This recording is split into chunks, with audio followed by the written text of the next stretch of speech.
అప్పుడు చంద్రబాబు నాయుడు గారి స్లోగన్ సమైక్య రాష్ట్రంలోనే సమగ్ర అభివృద్ధి.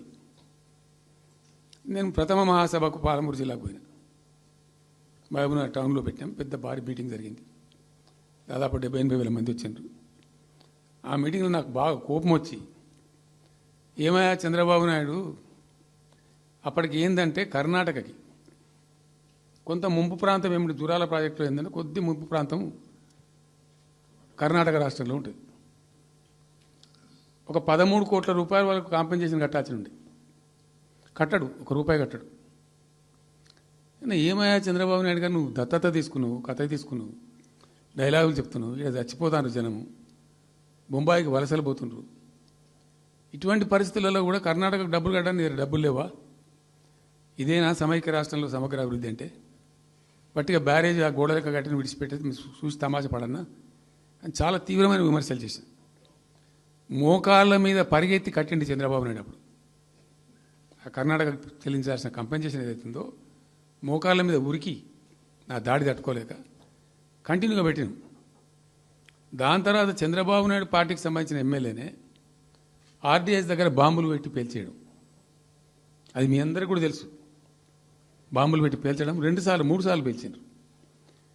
నేను ఫస్ట్ ఉద్యమంలో తెలంగాణ ఉద్యమం స్టార్ట్ అయిన తర్వాత నేను ఎంచుకున్న ఎజెండా, నా ఎజెండాలో మొదటి పాదయాత్ర నేను చేసినటువంటిది జోగులాంబ టు గద్వాల పాదయాత్ర చేసిన.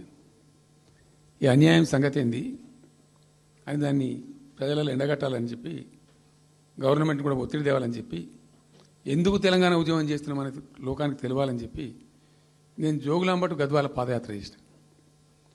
దాన్ని మొత్తం అసలు కంప్లీట్ 80,000 ఎకరాలకు బారాల్సినటువంటి ఆ ఆర్డీఎస్ కెనాలు 15,000 ఎకరాలు, 10,000 ఎకరాలు, 20,000 ఎకరాలకు వచ్చింది, తగ్గిపోయింది.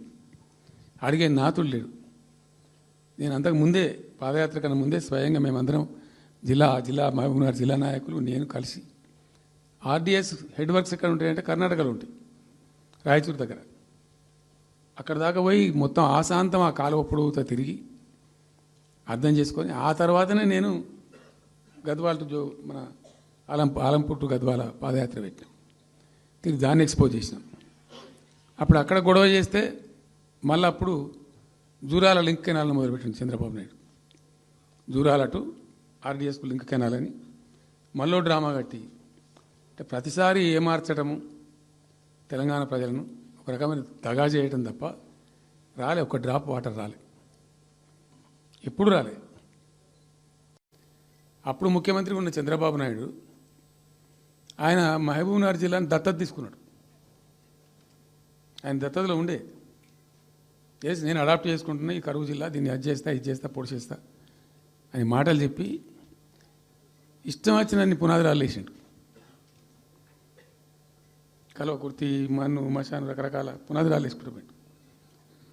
ఉద్యమ సందర్భంగా నేను చేసే ఉపన్యాసాలలో నేను మాట్లాడేది, ఈ పునాదిరాలన్నీ ఎందుకు మనకు పట్క ఏడుస్తానిక, చూస్తానిక, ఏం లాభము, ఈ రాళ్ళన్నీ కృష్ణానదిలో అడ్డమేస్తూ చెక్కడమని అయితే భయం అనేది. నేను నవ్వేది, జనం సప్పట్లు కొట్టేది సభలలో నేను చెప్తుంటే.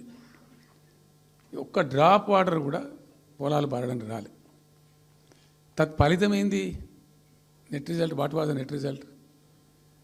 పాలమూరు జిల్లాలో ప్రతి తాలూకా కేంద్రం, అంటే ప్రతి నియోజకవర్గ కేంద్రం నుంచి వలసలు పోవడానికి ప్రజలు ప్రతి బొంబాయి నుంచి bus, Narayanpet Bombay bus, Wanaparthy Bombay bus, ఇంచుమించు అన్ని తాలూకాల నుంచి బొంబాయికి డైరెక్ట్గా బస్సు.